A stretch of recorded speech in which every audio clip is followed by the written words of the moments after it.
For centuries now, one group seems to have attracted more conspiracy theories than any other. And their UK headquarters is in this building behind me in central London. I am, of course, talking about the Freemasons. Now, past members have included powerful figures such as Benjamin Franklin, George Washington, and even Winston Churchill. And the group's secrecy and arcane rituals have led many to question their true intentions. One of the most interesting so-called secret societies is the Freemasons. In its day, kings were members. Anyone who believed in God, it didn't matter what religion you were, could be a member. But it was sort of, the elite of society. Today, Freemasons are, policemen, taxi drivers. Anybody who wants to join can join. And when you meet another member from another lodge and you find out they're a Freemason, there's an instant trust. So you can kind of see where there's a history of favoritism. Men will always want money and power, and one way of getting it is to bond together with other people who have money and power to further their aims, and very largely keep it from other people, hence a secret society. You have different levels of secrecy. Obviously, the Rosicrucians, the Illuminati. I've never met somebody who calls himself a Rosicrucian or an Illuminati, so they're entirely secret. But then some secret societies will have websites, the Freemasons, Opus Dei, but you'll never get into one of their meetings. So you've got different levels of secrecy, and you have to ask yourself, what are they talking about? So, is that the answer then? The great force that is shaping our world is money and the people you know. Do the conspiracy theorists' claims stand up at all? In recent years, there have been scientific studies to test whether conspiracy theories could be accurate by looking at whether the deception could really be kept under wraps by the people involved. One of the most recent secret societies to have come under the spotlight is Opus Dei. Popularized by Dan Brown's The Da Vinci Code, conspiracy theorists claim that they are an elitist, secretive cult-like group who maintain an extremely high level of control over its members. Opus Dei was founded in Spain as a fairly hardline, conservative Catholic organization. And one of the most notable things about it is that membership is by invitation only. So naturally there are questions about what is Opus Dei, what is its mission, and what does it do? No one is quite sure the reality of what they do. There's about 100,000 members today.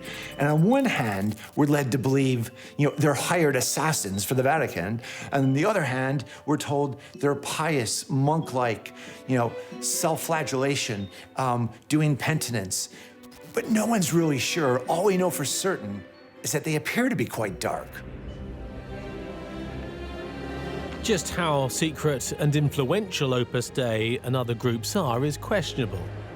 It seems like it's very difficult to keep conspiracies quiet, and so perhaps we should be less concerned with some shadowy group that lurks behind the scenes, and rather focus on the elite who govern in front of our very eyes, in a world where money can still mean power.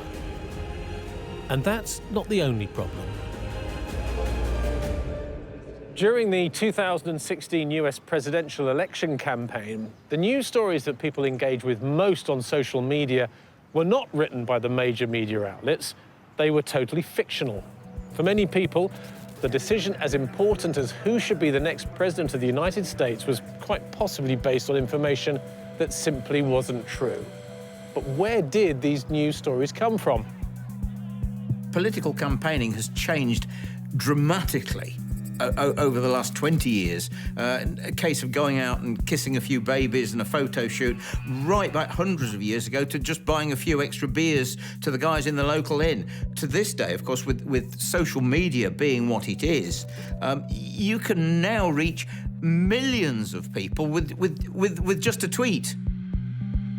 Who knows how many other sort of shadowy beings there might be kind of pulling the strings, and how many deals have been done, I'll give you this in exchange for that, and how when it seems as though the course of politics is, decided via elections and politicians being frank about their intentions, in fact, there are these unseen debts of obligation that need to be serviced. Otherwise, these individuals might be ruined.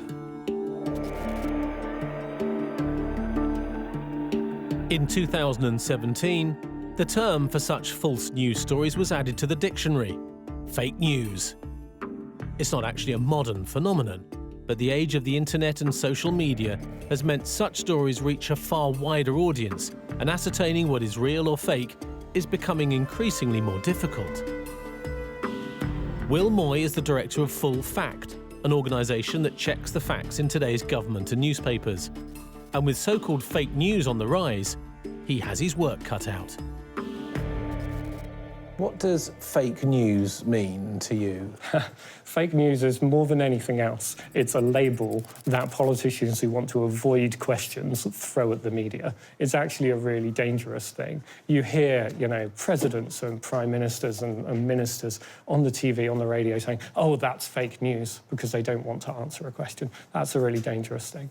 But actually, there's a whole set of questions which include, why are their governments trying to push inaccurate information online? And we know that's something, for example, the Russian government has been trying to do in a concerted way.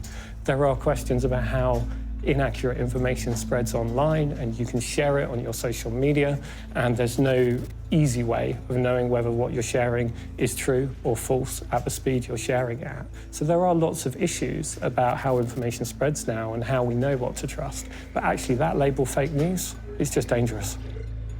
Fake news is basically being created by people who are probably jealous of somebody else or want to control in a way, and there's nothing better than creating something, true or false, because once it's been in a newspaper or it's been on the internet, then, guys, it's in print and it's fact, it's real.